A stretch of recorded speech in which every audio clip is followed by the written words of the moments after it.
So good to see you all. I'm very, very happy that you're here.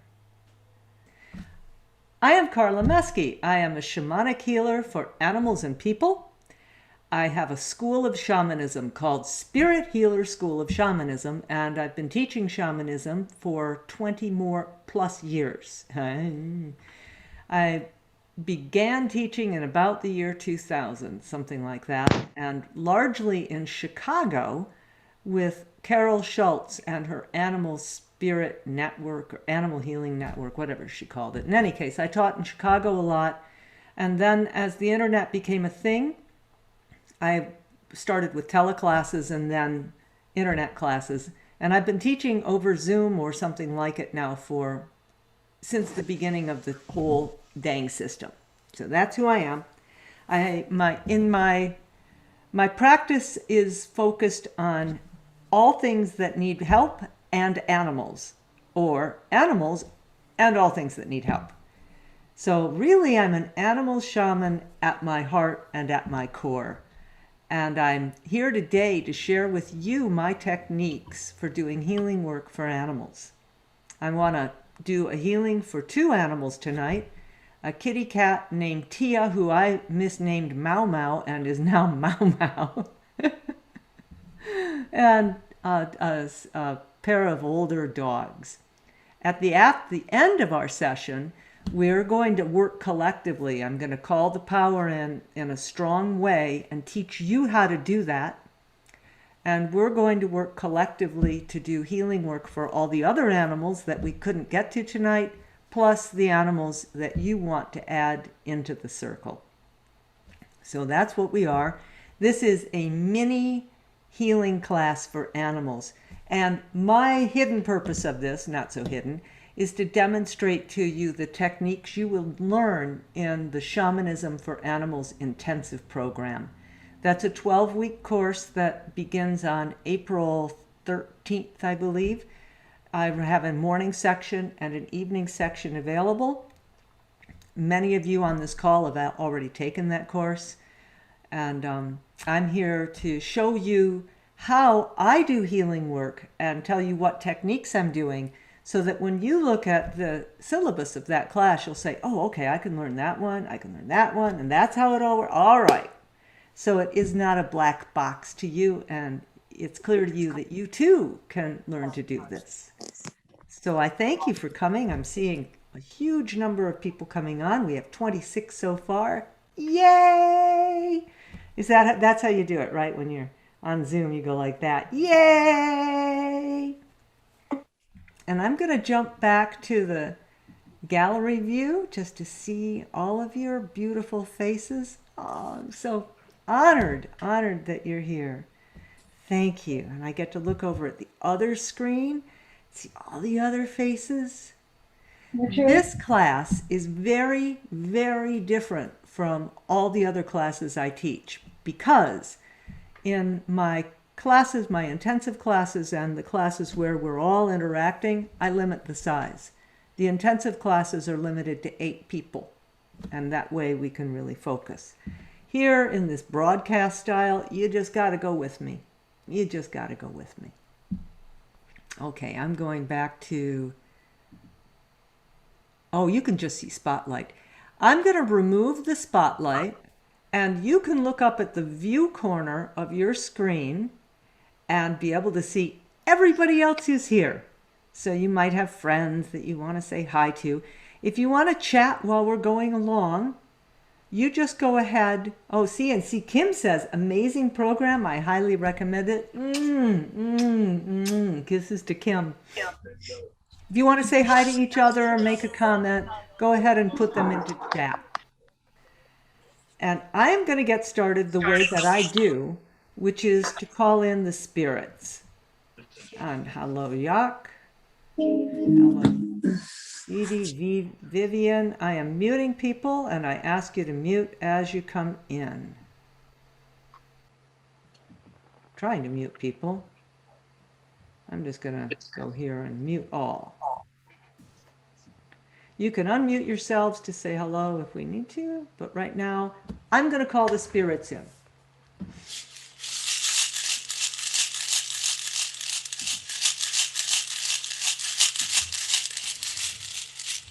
The thing about shamanism, the thing that gives us the power, is calling in the spirits. This is not just a sort of just get it done thing. This is really big business. And the way that we call the spirits in is we put our attention into each of the 4 cardinal directions, the east, the south, west, and north. And I see gateways there. I see these gateways that I've learned from my studies in Celtic shamanism. And those gateways, we ask them to open and transfigure us. So that as we're concentrating on this, we begin to shapeshift. We begin to see ourselves dissolve and become merged with spirit. And we'll ask compassionate spirits from each direction to come in, power animals, teachers, ancestors. Those spirits will be particular to you. I'm not going to tell you who's here. You tell me, because your circle that you're calling in, at the same time I'm calling in our collective circle, your circle are your teachers, your power animals, and so forth, forever. And so let's do this. Let's call in our collective circle, and let's call in our individual at the same time. I'll just keep looking this way, but I'm thinking east, so forth. I call the spirits of the east, the gateway of dawn. I see you, beautiful rising sun. Gateway of dawn, as you open, please transfigure me, transfigure us. And we call the power animals, the teachers, the compassionate spirits of the east who will work with us tonight to help each person hearing this call understand how they can communicate with you, how they can partner with you to become adept at working with the spirit world. I call particularly my spirits who will help me heal animals tonight from the east. And I ask that the compassionate sacred tree of the east come and guard this gateway and send her power north and south, reaching out and around, and hold the east sacred. And I call now the spirits of the south, the gateway of earth, to open and transfigure us as she does. And for Grandmother Sunflower to come in, for this is her direction and she is in charge. Grandmother Sunflower radiates her beauty and calls you in to her collective soul. May your power animals and your teachers come from the south to guard you, protect you, and hold you close now. And I call this tree of the south to come. Whomever it is for you and for me, it's for us. And spread your power east and west, your roots below, your bough above, and make the south sacred space. I call the spirit of the west and open the gateway of twilight, that we may be transfigured as she shapeshifts us, and the spirits of the west, of betwixt, between, come in and help us move through the veil and remember our soul tribe.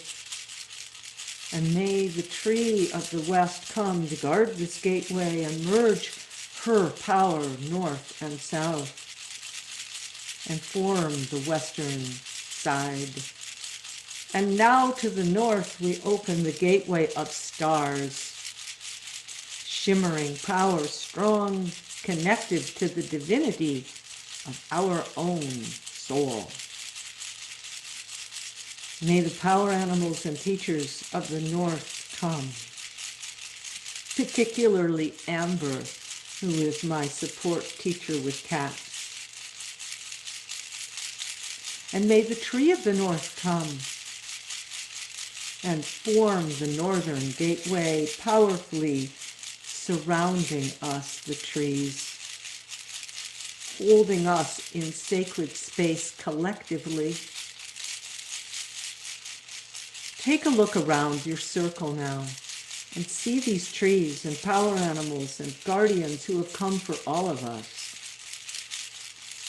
Welcome, all you beautiful spirits. Thank you for creating this sacred space. Thank you for holding each of us precious within it, and every animal that we bring tonight for healing. May that animal receive exactly the support and healing it needs. And I ask for your love and your protection and your support as I do this work so publicly. I ask for you to hold me and merge with me and make it possible, and so.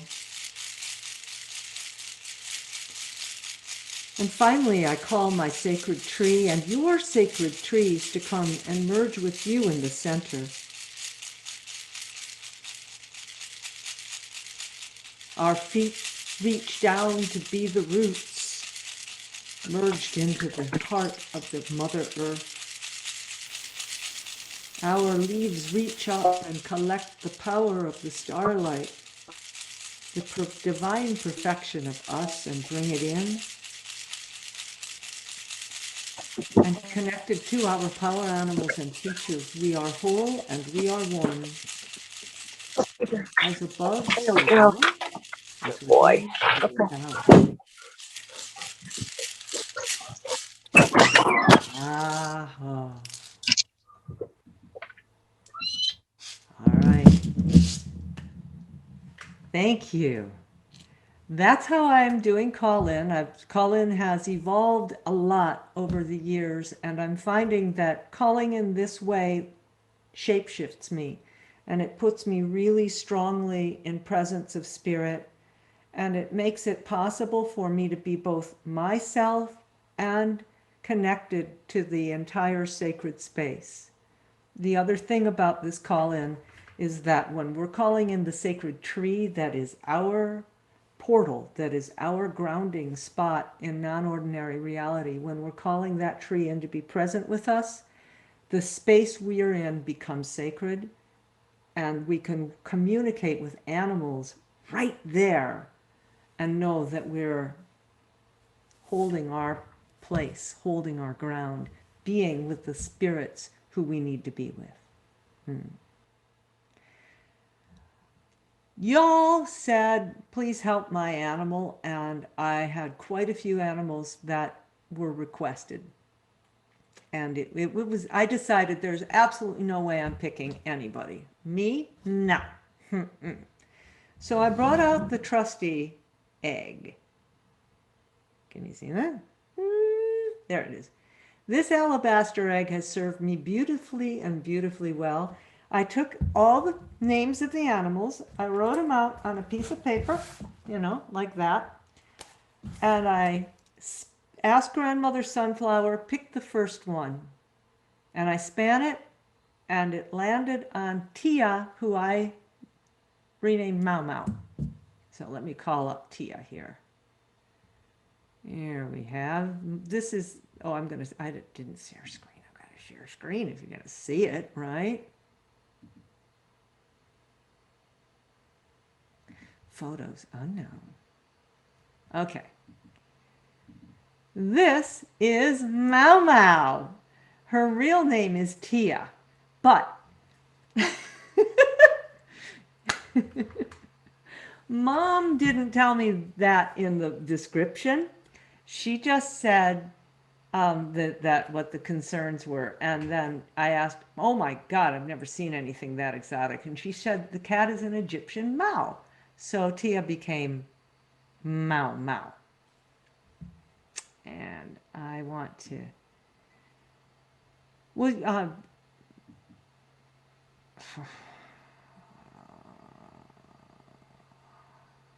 just hang on a second, you guys. I'm getting a little bit outside of myself here. Having a little bit of a moment.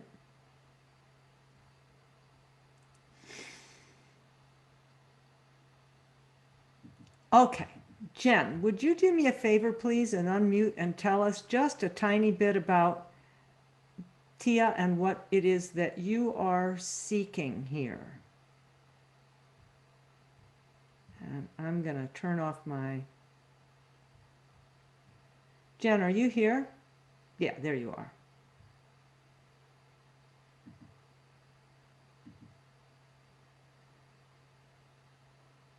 I can't. Can you get yourself unmuted?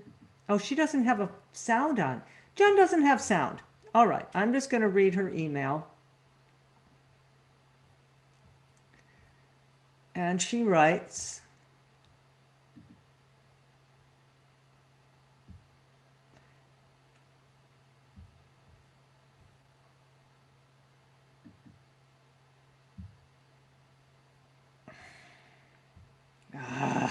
Jen, are you there? Can you bring it up?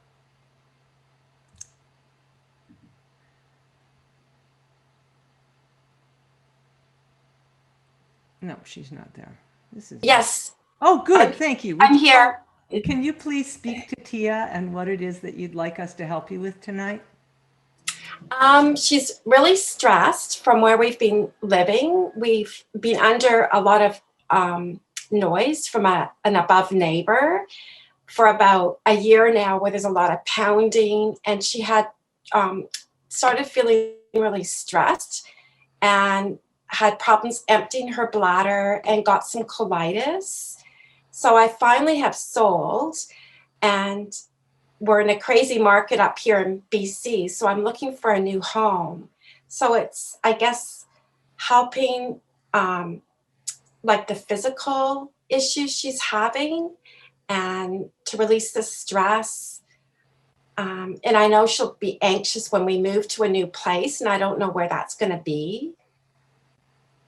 Yeah, so there's still this big stress thing is going on. So yes, I'm going to ask Grandmother Sunflower now exactly how she wants to proceed with this. And I'm going to bring in my drum, because when I'm journeying, I use a drum.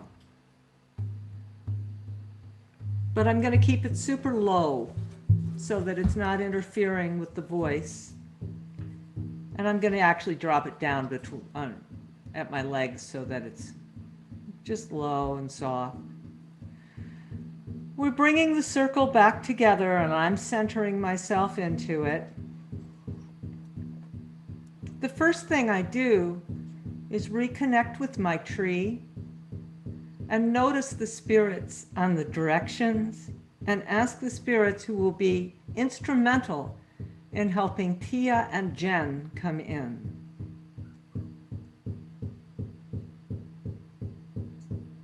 From the east comes a beautiful woman wearing white, goddess-like. She is an aspect of Bridget, and she is the guardian for Jen. She's Jen's guardian. She is the spirit who has been overseeing and holding the space for Jen as she desperately has looked to resolve this situation. And she's grateful to be here. She's very Bridget-like. From the south is Grandmother Sunflower. From the east is Mac, a teacher of mine who helps me cross over stuff that needs to be transmuted and bring back stuff that needs to be restored. Energy, souls, whatever. And from the north is Amber. Hello, everybody, Amber says. Amber's Scottish ancestress of mine from around the 600s. And she's very grateful to be here with you all. Grandmother Sunflower lays open the center of the circle and transfigures it to be just for the cat and the lady. The first thing we see is that Tia needs this protection before she will come in. There is a very large orange cat behind her, like a big old Tom who protects her. We ask the trees to come closer so that you all, the audience listening, become part of the sacred circle and therefore part of her safety. And it's interesting. I hope you can feel that as you become part of the forest that creates our boundary of safe space. Grandmother puts another bubble around it, and then, like a big tent,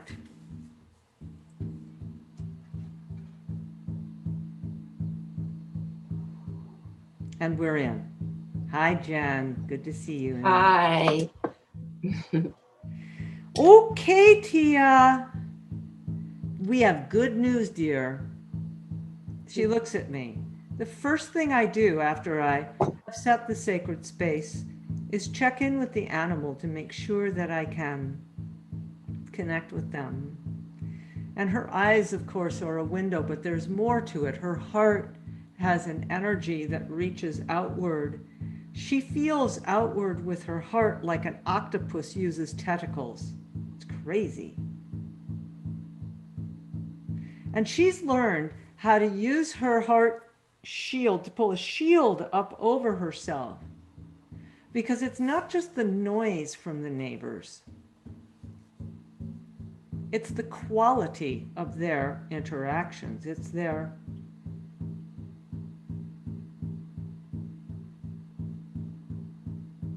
static.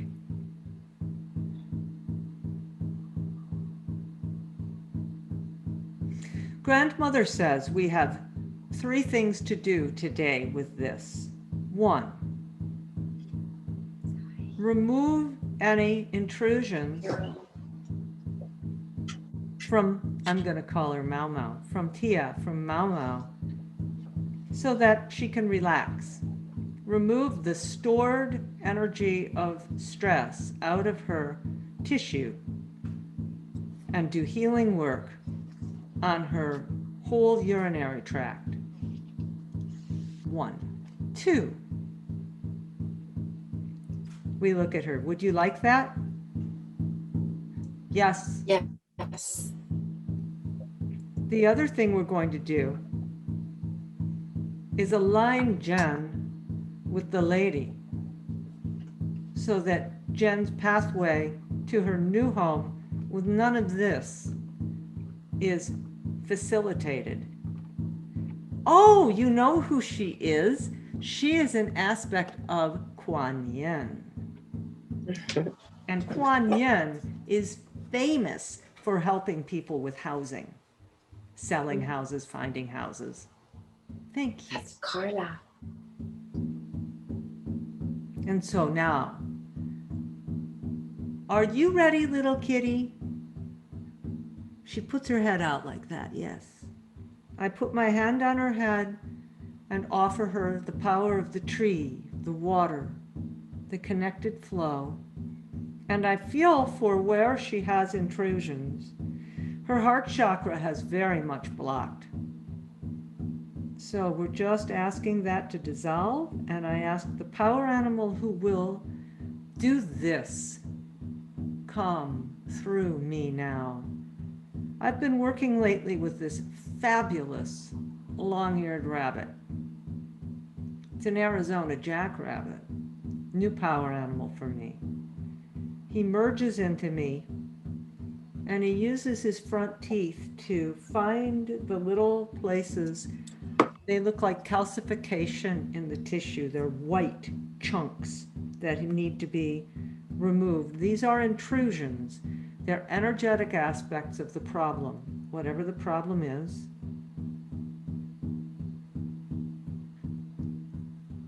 And in this case, it's just the building up of fears. And as he starts releasing them, the body identifies them and they begin to flood out. Grandmother Sunflower puts a cloak over her and absorbs them as she's passing the cloak through Tia. I can see this cloak going through like a sieve. And as she gets into the kidney liver area, it's very dense with disruptions. It looks like amoebas swimming around to me. That doesn't mean it's amoebas. I see things in metaphor.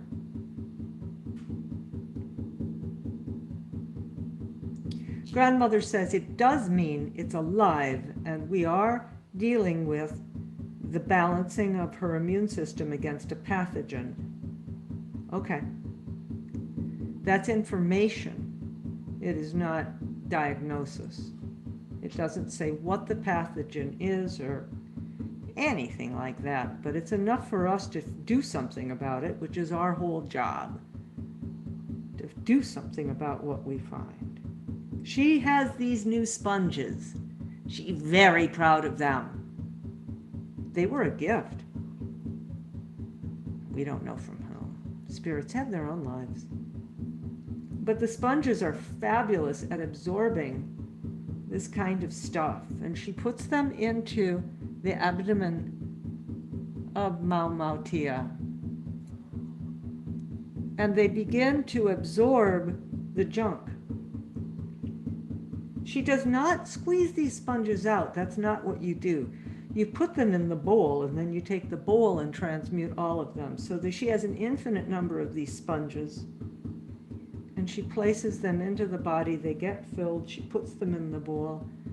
The rabbit is chipping away at stresses that are mostly in the upper body, not in the lower body. The rabbit is busy around the neck. Oh, the rabbit is busy with fascia. And then the rabbit merges into Tia's head, and Tia is trying on rabbit ears. It's kind of fun. They're enjoying each other's company. I'm seeing Tia and the rabbit becoming one, and grandmother's still busy with her sponges, so lots is going on. The bowl of sponges is getting quite full. She says, "Dear, would you please change that and get me a fresh bowl?" "Yes, grandmother." I take the bowl of sponges through the gateway of the west to Mac, my man who is from the north coast. He takes them and puts them into the boat. We put a bundle over them so that they stay put, and he oars off through the dark water, through a gateway of gold, and in through past that. I see him offer the sponges as gifts to a dark wave in the ocean that transmutes them.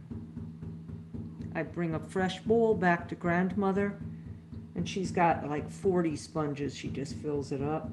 "There's one more I need to get at," she says. "I'm going into the urethra, dear," she says to you, Jen. If this is all about the urethra. And then as she does that, and as she's healing into the urethra, Mau looks down at her, looks up at me, and says, "That."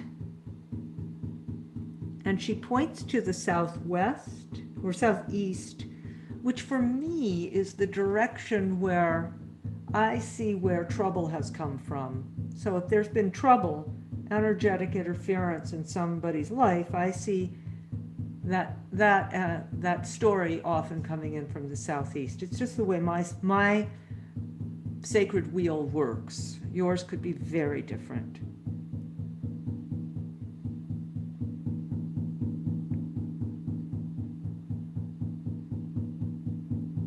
Somebody is saying, "I told you so, I told you you shouldn't do that."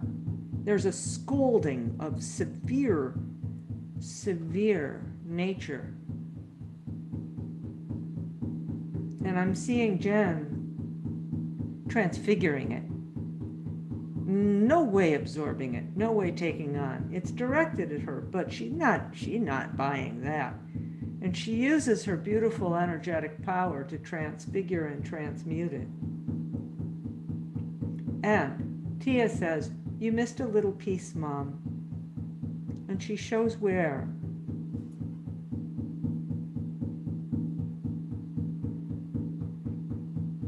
I see it. It looks like a screw in the floor you can't take out. Grandmother says, "Stand aside." So we all stand aside.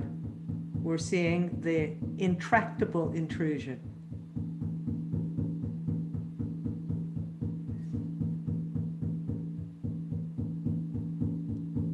And then the gateway of the east opens, and a teacher of mine comes in. He bows to you. He bows to the beautiful ones of the circle.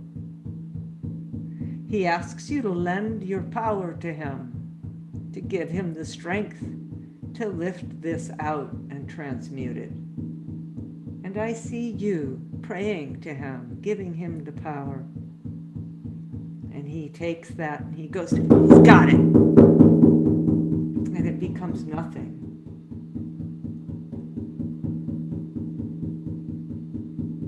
And he takes it through into the dragon world, and they breathe on it. They remove the part of it that is valueless to Jen, the part that is problematic.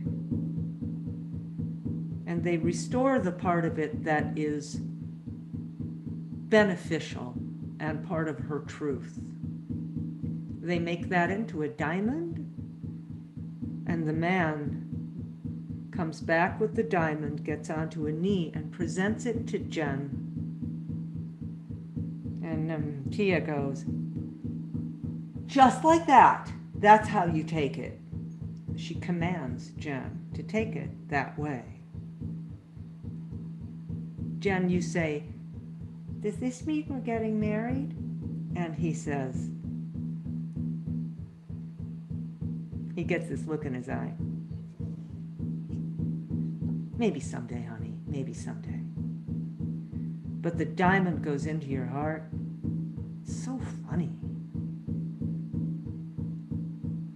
And as you take that, you are reconnected to a tribe of your people where your connection is most strong.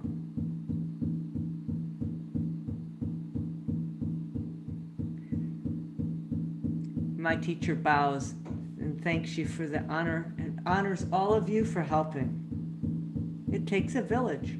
It takes a tribe. And then he goes over to Tia and offers her a dollop of cream off the tip of his finger.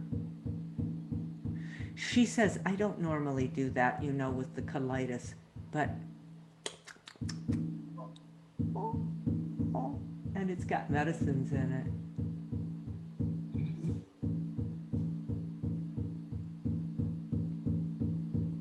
Amber comes over. "Thanks, Rabbit, for merging." And she brings a white fluffy cloak to put around Tia. "Tia, darling, your life is about to become more interesting than it was, and then to become extremely beautiful and what you've been seeking. Give me your stress and your body worry right now. Give it all to me." "Well, okay," she does. "And have this." She gives her the power of pear, which is a healing power that Amber uses. And she takes the white funnel of light, which is her way of fixing what's wrong in a kitty's internals. And grandmother dances and dances a song to enhance the power, and Amber pours that power in and reforms and reconfigures the kitty. All the sponges are gone. The trees begin to shimmer and sing the song of divinity for Jen and for Tia. And I see them now dancing together like us in infinity sign. The wonderful, beautiful white lady from the north, from the east coming and being part of it. The diamond in Jen's heart connecting her to her. It's like moral certitude. It's exactly what it is moral certitude. And then Tia takes a big sigh and says, "This is why I came here. And now we can finally go to our new home." I thank the circle, including all of you, for holding the support here. And when I'm doing a session, I always finish by asking the client, "Jen, do you have any questions?"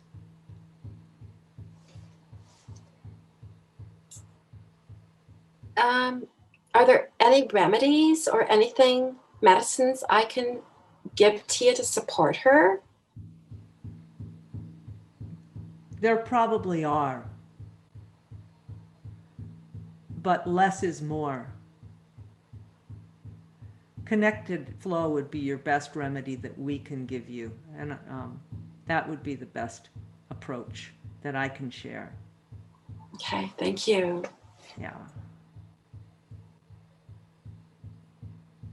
You have a great homeopathic vet in your area. Her name is Anna Gardner. I think she changed her name, but I'll get you her number and she will give you all the answers to this remedy and that remedy. Okay, thank you. Okay. So grateful. My pleasure. All right, you guys. There. Woo! Ha!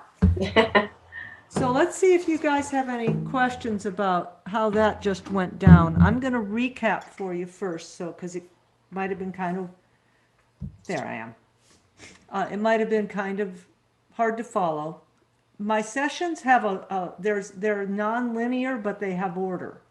And the order is that first we call in the spirits, then we call in the client, we establish the connection with communication.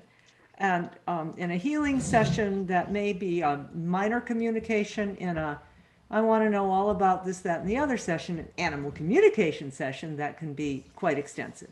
In this case, our mission was to bring in healing power for Tia and to help Jen and Tia release the stress from the current situation, be protected and guided into the next situation, and have the healing energy restored in both of them. That was my mission. The intrusions inside Tia were interesting, and an intrusion is the energetic aspect of the trouble. It can be the energetic aspect of a bacteria or a virus, of a curse, it's something like that. It can be the energetic aspect of the stress that you've taken on that build up and hold in your system like that. That's all intrusion.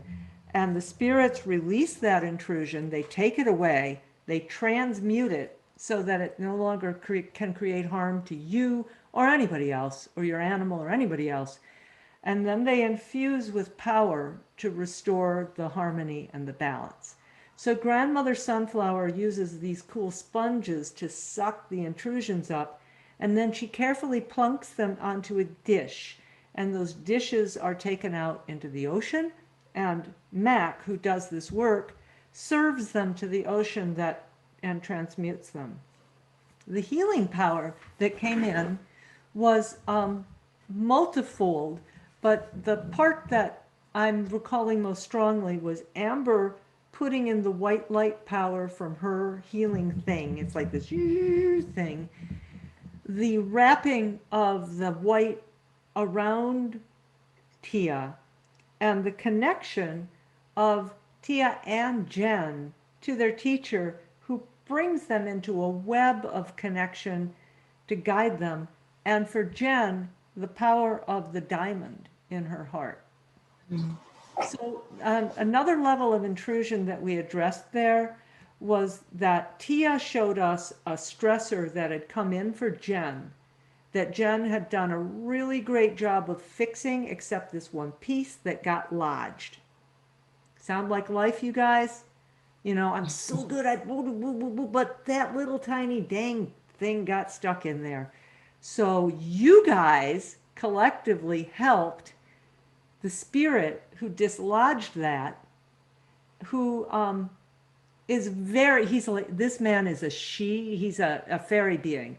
And when he appears, he looks like us often, and very realistic to us. He looks like a big giant woodsman. He's fabulous. And he presented the diamond in a way like a groom would, which is why Jen responded saying, oh my God, are we getting married? But that was actually important because the diamond connected Jen back to her soul tribe, to the people, the spirit people that she's really with. And yeah, she might marry somebody there. Who are we to say who we marry in the spirit world? I'm just saying. So you guys got to witness quite a lot with that. Do you have any questions? I am gonna, you can unmute if you have questions. Just go ahead and unmute and ask. I don't have any way of really keeping track of all this.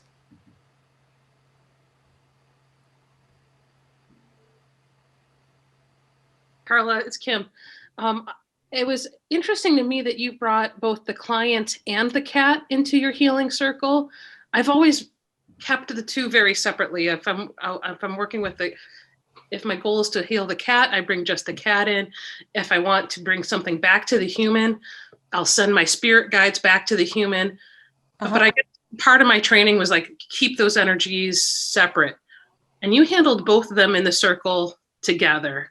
Yeah. I'm just fascinated at your, how do I say, your choreography. Like you've got Jen and the cat and the circle of trees of everybody in the class.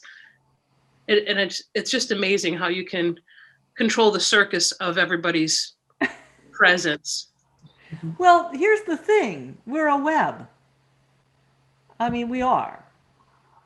We're in connected flow, which is one of the things that I hands-on shamanic healing practice. The real strong magic happens when you connect your heart to the heart of the animal, and both your hearts to the environment. They're protected, loving, caring tribe and people. And that's when the community begins to really reinforce and do healing work. And you might say, oh my God, this could invite in God knows what. But when you call in with the way that we did, and you're working with your sacred tree, the sacred space you're creating is dang near absolute. And what happens inside it becomes what's needed for those who are involved. The spirit will never, grandmother will never invade the human's space. We call the person in with the animal, but if that person is reticent and has reasons for not wanting to have that healing on themselves, we don't do it. They just stand witness and hold the space with us. So it's all about really trusting your teachers. Everything I did because Grandmother Sunflower said, now this, now that, now here, now there, now we are. And the team that I work with will flow into me one at a time and become and do. And then I go back to the cat, what do you need? I need this. I go back to the cat, what do you need? And the little pieces for Jen were really important because she is in charge of taking care of the energetic space for Tia. She's got to find the new house. She needs the support to do that. You know, it's a big deal. And Jen, you're a little bit scared about it too. I would be. I know that when I am leaving someplace and I don't know where I'm going, I'm like, terrified. I'm the worst in that situation. So was that appropriate for you, Jen? Did you feel like that was in alignment with you? Oh yeah, bang on. And I think just this crazy market, I'd like to buy something so we're not moving around, and everything's just gone crazy with selling. So I have, anxiety about that and trying to trust that we will find the perfect space. Yeah. So thank you so much. I'm so grateful, and everyone's support here. Mm-hmm. Well, we have some puppies to work on now. And puppies, they're 19 years old, my friends. Let me bring them up. 19. Okay, so you come back here.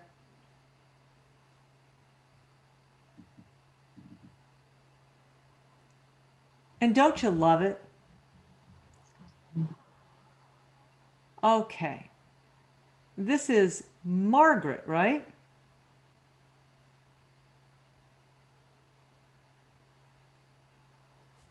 Or is it Elizabeth? Whose dogs are these? Help me, please. And go ahead and take yourself off mute.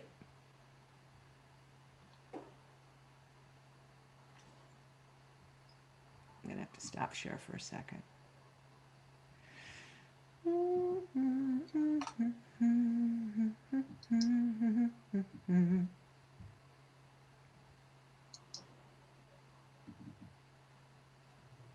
All right. This is Elizabeth, and I'm calling you up. I'm bringing up your note now. I'm sorry. I'm just trying to keep it all together as I'm doing this, and you have to forgive me if I become kind of a klutz. All right. I have attached a picture of Simon and Peabody. Simon and Peabody, you know what those names are from? Bullwinkle! 19-year-old brothers who've lived with us for 12 years. Simon has bladder cancer. That's a big deal. Peabody has congestive heart failure. That's a big deal. And neurological. We believe they're beginning to transition. We need to be sure. I don't know if this falls within the parameters, but here they are, deeply loved members of our family. Elizabeth, are you with us? Can you speak to this for a second?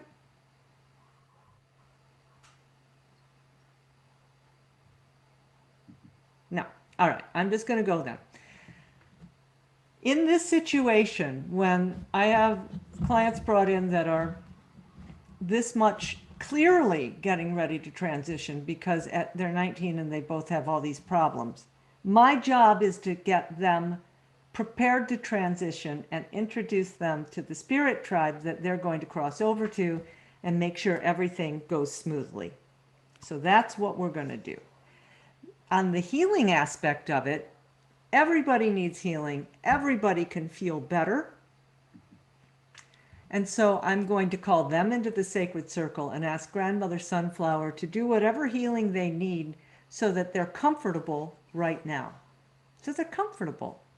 Because, you know, you got all this stuff going on. You got your cancers and your neurological and all that. You feel uncomfortable. So let's get these dogs comfortable and let's get them prepared to cross. The way I'm going to do it is use the drum again.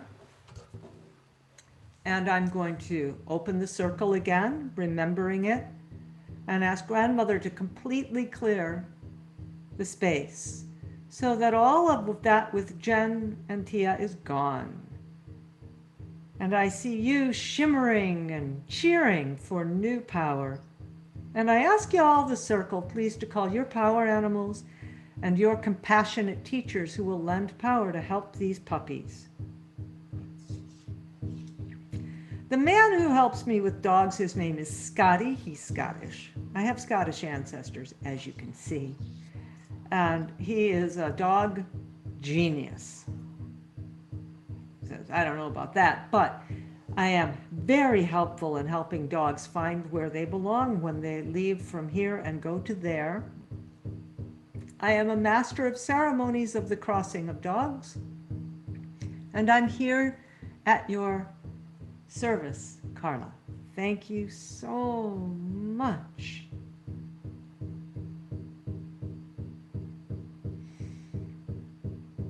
We lay out flowers, beautiful rose petals, and Grandmother Sunflower sings a song to call in the sacred ones. And sacred spirits come in who I have not met, but they are her sisters.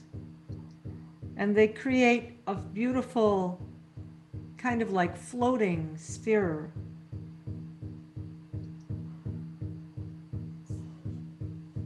She asks me to get inside it.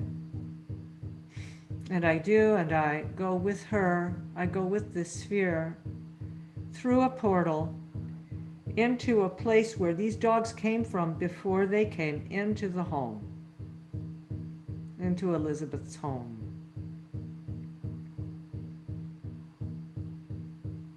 There's a lot of barking. There's a lot of confusion. Grandmother says, they both left soul pieces. Go get them. We need those back now. So I am going through this doorway into the previous time, into their youth. And it's Simon I find first. He's absolutely in a complete frenzy, barking at something that he believes is going to try to kill him, until he's exhausted and shaking. Simon, my name is Carla. I come from your future. I mean, like, really in the future. And I'm here to take this little piece of you that got frozen here back. Can you come? Pop in. He's in the bubble. I know your name wasn't Simon then, but where's your brother? He's over there. He's being held down by something. There's administering fluids. I get him. He's beginning to revive. His soul is bright. He said, I can't believe this. I can't believe this. I can't believe this. That's all he can say is, I can't believe this. He's like, We just bring him in the bubble, and we bring the bubble back into the circle. And Grandmother has already called in the current selves, souls of Simon and Peabody. They're here. They're tired. We go to Simon first and breathe his soul into him that was retrieved. It sits next to him and looks at him and says, "What's this? You made it. I'm sick. You made it. You yourself will tell yourself all about it." And he folds the soul back into the older dog. And now we go to Peabody.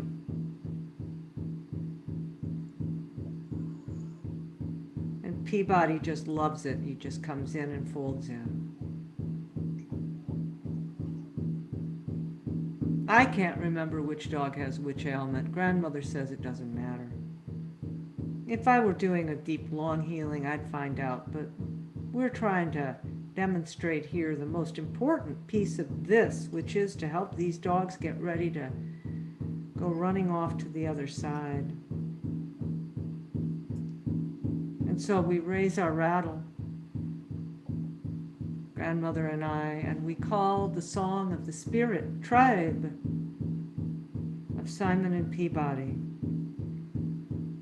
It is one tribe who comes in.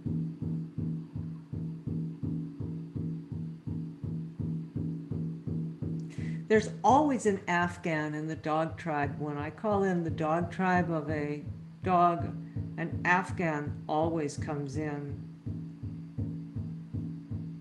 This Afghan, I've come to learn, escorts this correct spirit tribe in.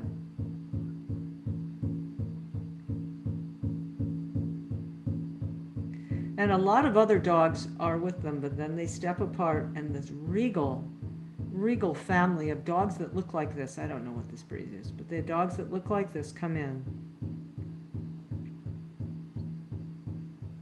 And one motherly one comes up and licks Peabody on the nose and on the head and says, "I will bring you home," and stands next to Peabody. Simon says, "This is not right. I'm not going. No. I have to be part of this." Simon comes over and sticks his nose up under, and the beautiful female dog licks him, and the two are together, and she's like a mother. She will be the one who escorts them. They will climb a path of a spiral. Scotty's there. He will open the gateway and pick all of them up, and the tribe around him will go, and these souls will be passed back into a loving situation where there are humans known to Elizabeth and her husband, well known, previous dogs known to them, known to the families, and Simon and Peabody will be reunited there for a while. They will give the news of the lives. They were here not just for themselves, they're collecting the news of the lives of their people to share with the spirits of the people.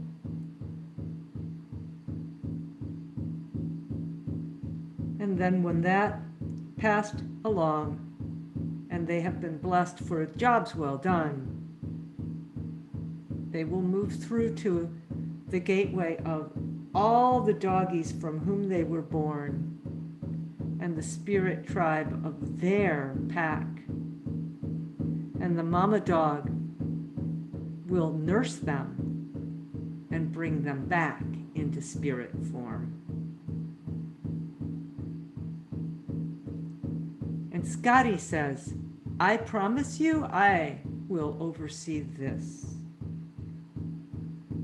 And he asks if there is an emissary of the tribe who will come now and sit with them as they remain in form.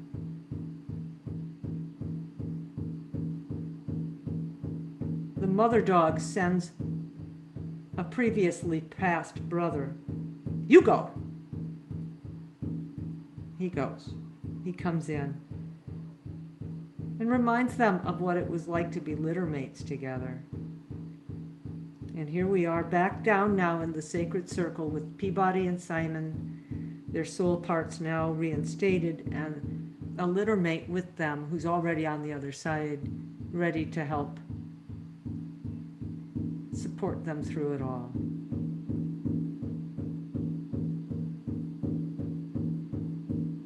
I ask Simon, is there any sign you will give Mom and Dad when you feel you are ready to make the big departure? I will cough like I can't breathe. And you will hear the word please. That is the time for us both. Right, Peabody? Right. Yeah, right. Okay.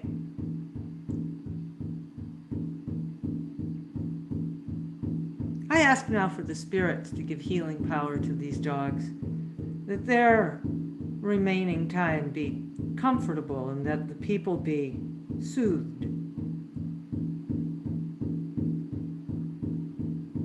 Grandmother brings in flowers. They're a flower that is intoxicating, like poppies. She says they're like poppies. It's not poppies, but it's the same idea. You go, ooh. And she puts the power of the flowers into them. And it's like a narcotic effect.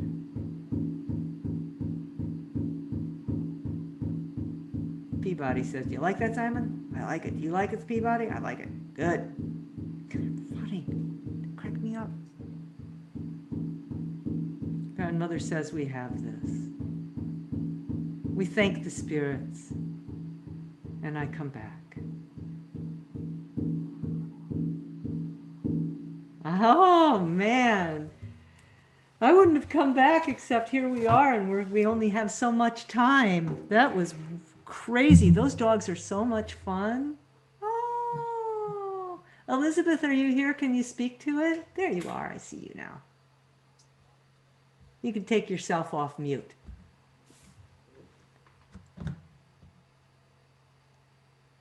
You're off mute, but we can't hear you.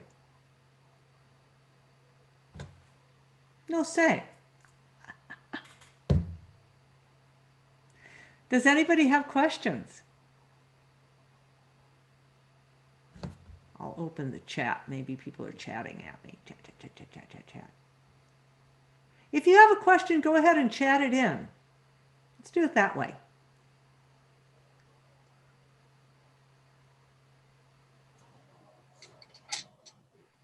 You are the quietest bunch of mice. So let me explain what I did. I called in the circle. I brought in the dogs. Scotty came because he always does. He's my spirit who helps me with doggy transition and also with doggy training. He's doggy. He's great. And you would meet spirits who are specialists for you that you can trust. And you'll see them repeatedly and you can trust them to take care of whatever it is. And the more you journey, the more your tribe of specialists grows and you're able to depend upon them. And it's really, really good. So Scotty came in and if I recall, Grandmother gave a bubble and she said the first thing you need to do is a soul retrieval for the time before this lifetime, before they were adopted. And this is important for us to have all our souls back. The soul parts get lost when we undergo trauma, and part of how we cope is we check out. A piece of us checks out. Same for dogs, same for people. So we call that soul loss. It's a really common phenomena, and shamanic healing retrieves soul parts that are lost to help bring wholeness and balance back for the client. With humans, it can be long, drawn out, involved. It's complicated because there's psychological factors. Animals, it's really pretty fast. One of the things I love about working with animals is you don't get a lot of drama. You just fix it. So I went in this bubble with Grandmother Sunflower. She took me back through into the scenario of where there was trauma and stress. I found a soul part for each dog. I saw their stress situation, and then looking past it, I saw their soul part that had stepped away from that and was like frozen in time. I gathered that up for each of them, brought it back through. One of them was very disappointed because he'd missed the whole life. That's like, I missed my life. Oh! So I said, you'll tell me all about it. And the other one was just happy to go in. And those souls, you see them merge into the dog, and you see the dog becoming activated and whole again.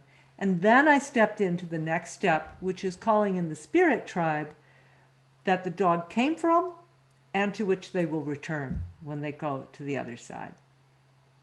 And then when we do that, it's good to take a journey to see what it's going to be like for the dog when the dog goes across the bridge.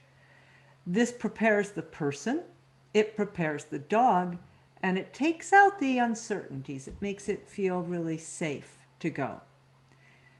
I also asked what the sign will be, one of the dogs to give the sign that they will give when it's time.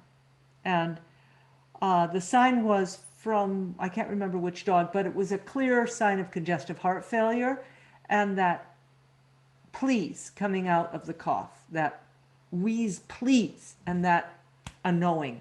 Then Elizabeth and her husband will get this knowing, and they will do the with the vet and all of that. So, do you have any questions? Anything you'd like to share about that? You are mice. People are mouse. One new message. Oh boy, I got a new message. No, I don't. No questions? Carla, I've got a question.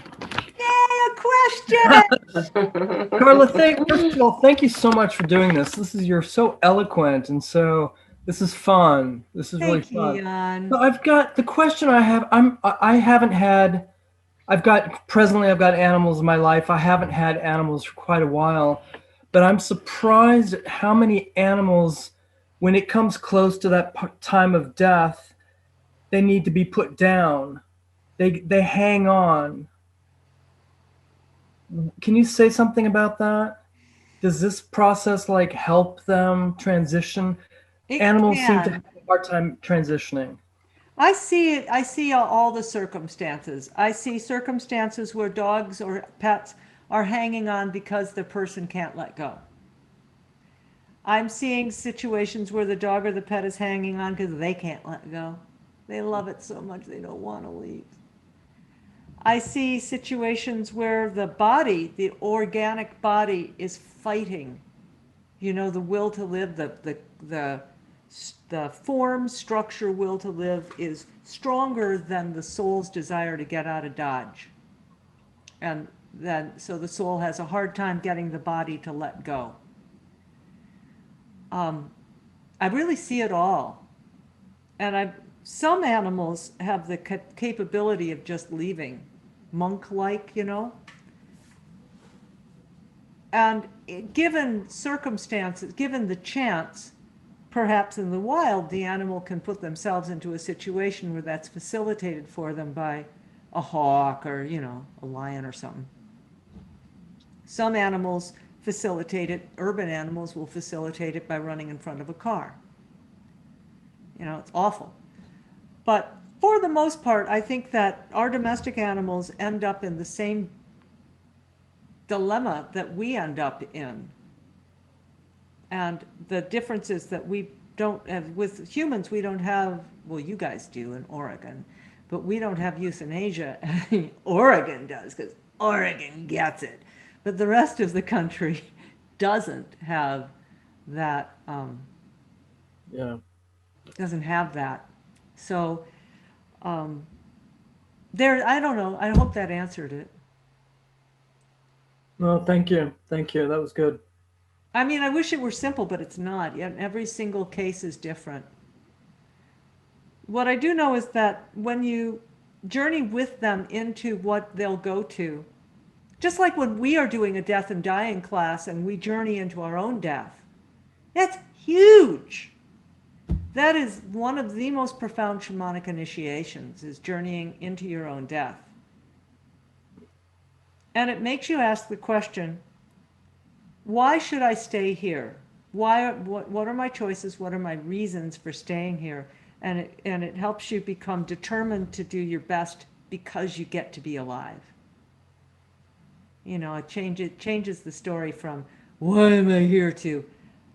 I choose to be here, and by golly, I'm going to do my best at it. Pretty neat. So Jen has written in, let me read to what she says. And then Charla's written in. Your description of the time before we adopted the dogs is spot on. Same with Simon muscling himself into the connection between Peabody and the mother dog. Oh, that was great.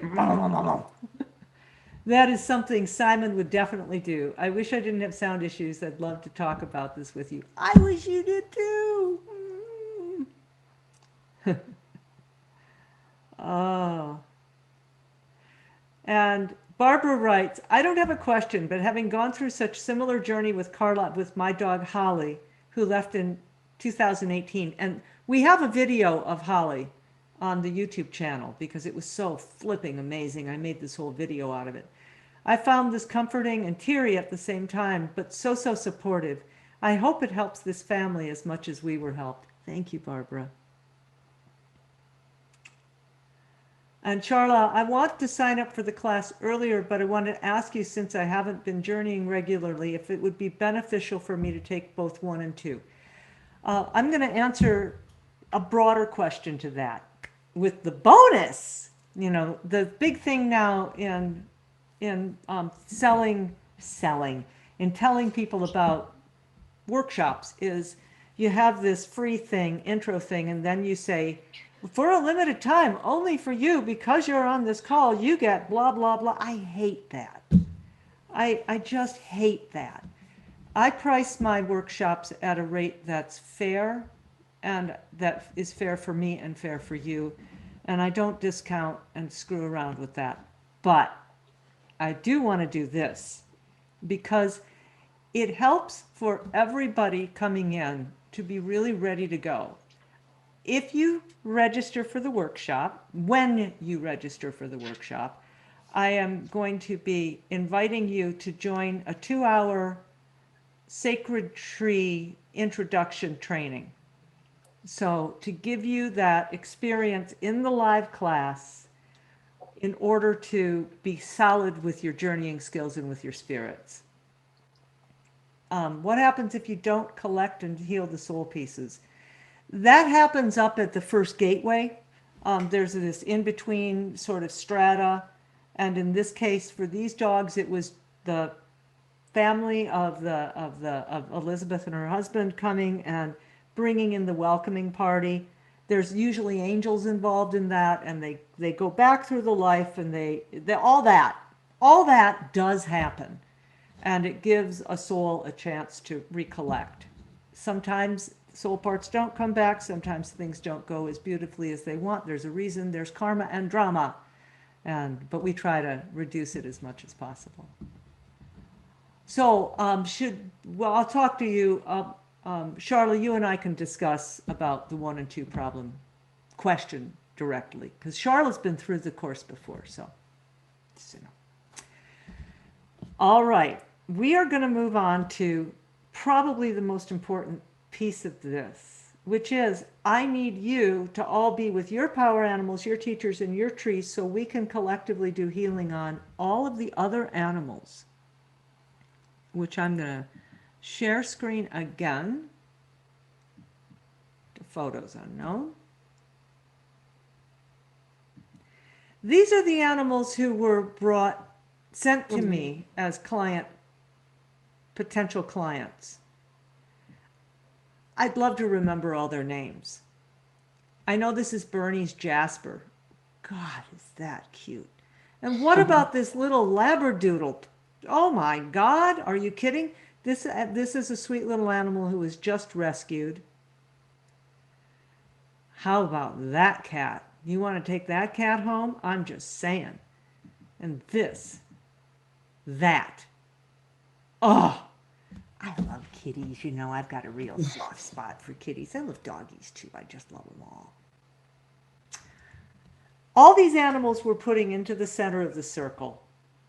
And we're going to bring in all of your animals too. So, as we're calling in the animals, you're going to speak their names out loud. Because we have 35 people. It could be chaotic. If you want to say it out loud into the circle without the microphone, or with your microphone, you're welcome to do that. But definitely say the animals' names out loud into the circle with your voice where you are. Grandmother, how do you want to do this?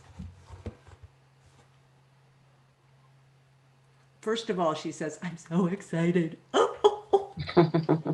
This is her dream.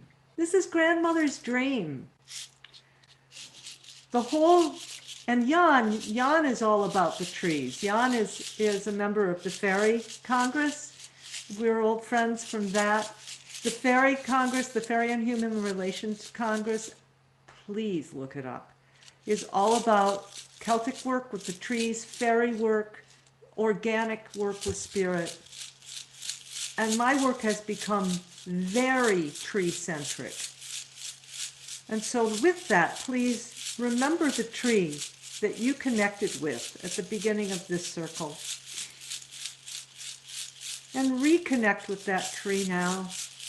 And let your feet merge into the roots. And let the bough reach up and feel the tingling power of the stars and the sun. And bring the power of earth and sun and stars together in your heart. See how easy that is? My feet are the roots. My head is the stars. My heart connects them. And my heart is connected to you. Now look around and see everybody else. You're all a bunch of beautiful trees. What a forest we are. And see how we're connected. And look out to the perimeter of our sacred space, to the forest of trees and spirits who have come. Thank them. Grandmother says it is time. She opens the center of the sacred space. It is like a sphere within a sphere. Timeless.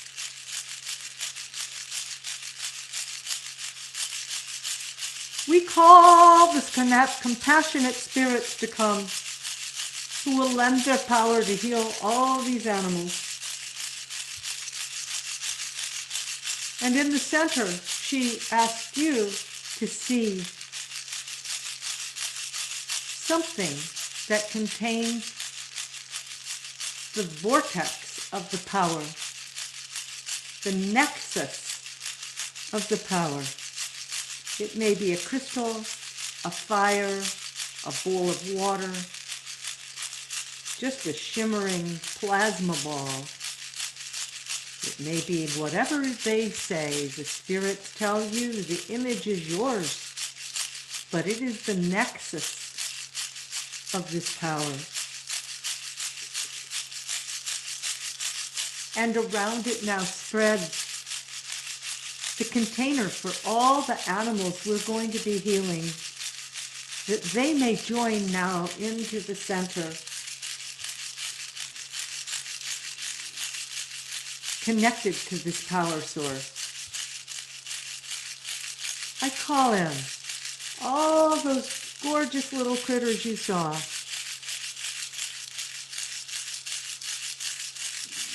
Jasper, the Labradoodle. I wish I could remember your names, but I see you and I call you in.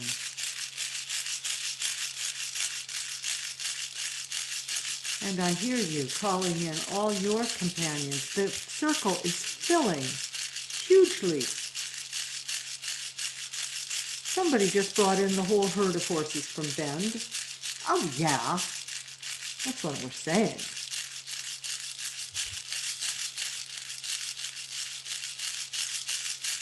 Yeah, you can expand it to shelters. You just go for it. You bring in every animal that you want.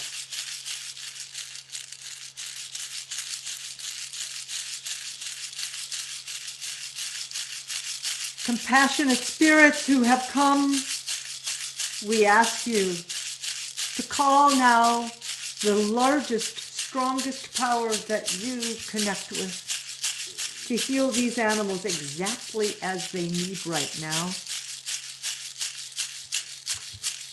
May the power of earth and the creative life force of the stars shimmer down now through the perimeter of our circle, down now through the boundary like northern lights dazzling, and power into, gently, sweetly onto these animals.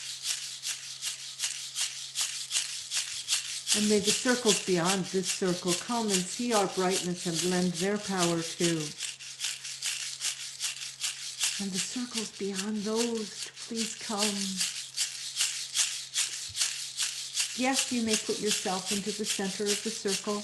And I call in Barbara Kaufman, who's particularly requested healing here.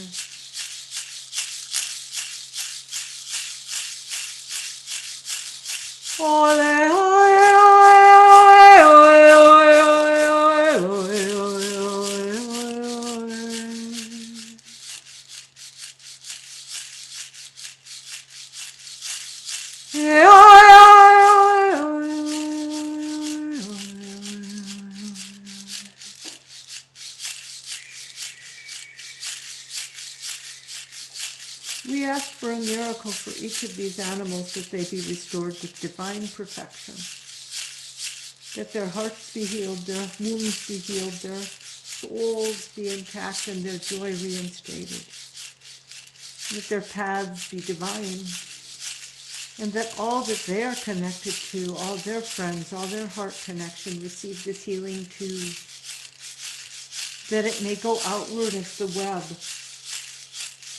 Nice, people, nice. And may the source of power in the center fill each animal and restore their divinity.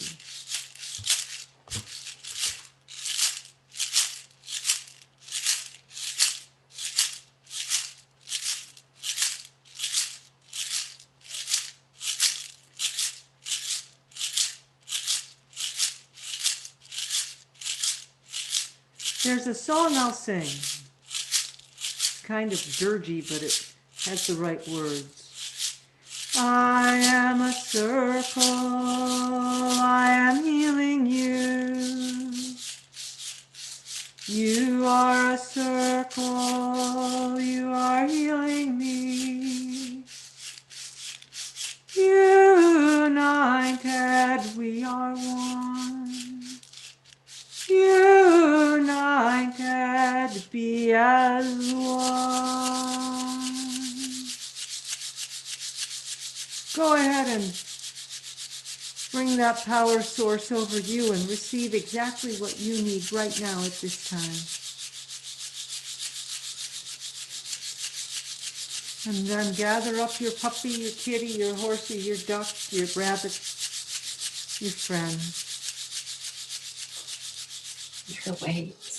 And thank the We Spirit. have space for teeth. All of you, thank you, spirits, for coming. No financial wealth. All of you, thank you, spirits, today. Thank you. All of you, thank you, spirits, for coming. May we walk in a sacred way.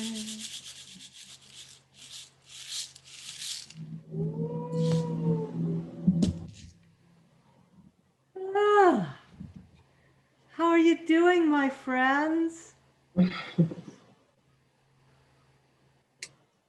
Nice. Look at Dee's kitty. Oh, it's a kitty. Ah. I'm so grateful to you. Thank you for doing that. And I want to let you know that I've got a big idea and I need your support on it. And the big idea is that we create a ceremony, a really clear ceremony that's like repeatable. It's hard for me because my ceremonies always change. So I need a repeatable ceremony, and that we come together monthly for long haulers on COVID. And we just do this. We get a big old circle and we just do healing for long haulers for COVID, and they can come and they can stand witness and put their names in. Because we got to fix this problem, this long haulers problem. So I'm putting it out there publicly. I really want to do this. And I commit to you that I'll put it on the schedule within the next couple weeks.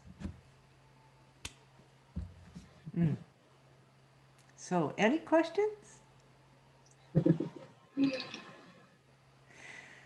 Thank you for coming. I can't believe we're on time. That's like, what? Let me see. Oh, yeah. Jan has put the fairycongress.com on there. I hope to see you. Nani Sunbeam is the Labradoodle. Oh, I love Nani Sunbeam. Thank you. Okay, my darlings. I will send out the confirmation email. To see the recording, you're going to have to register on my new website, because my new website where I'm teaching, where I put all my teaching, is a membership style site. You have to have a login and a username. So that's what I'm doing. So you'll get an invitation to go there, and appreciate you.